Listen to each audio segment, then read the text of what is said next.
For today's video guys, nagluluto naman ako ng nilagang bukog ng baboy or buto-buto ng baboy guys.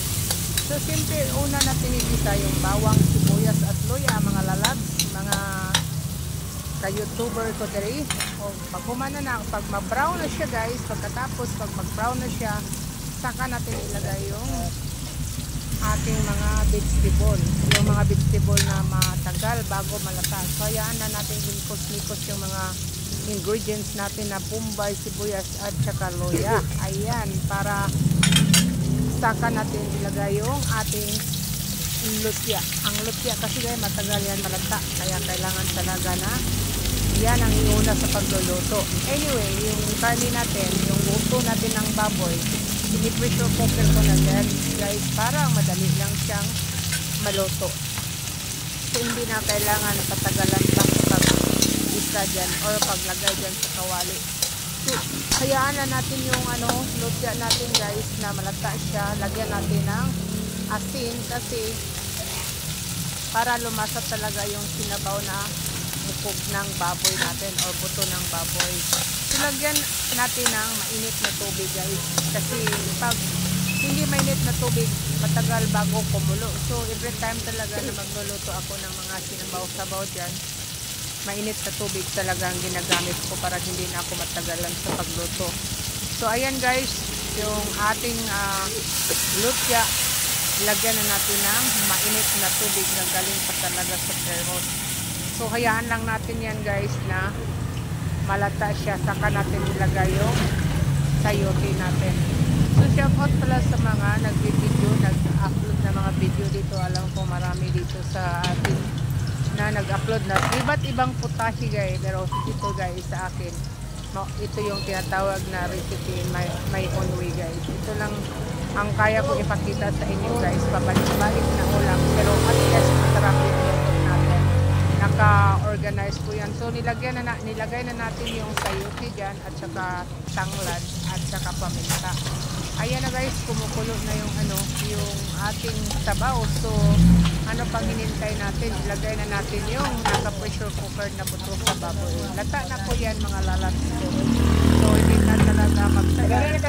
Kain na tayo. Ayan, magpapasalamat yung anak pala ako guys sa mga kasamahan ko dito na tumatangkilik sa aking video. Sana nagustuhan ninyo ang aking pagluluto sa sinabaw na buto ng baboy. So inad-on ko yung sili na kulikot guys dahil yan ang nagpapadala ng anghang.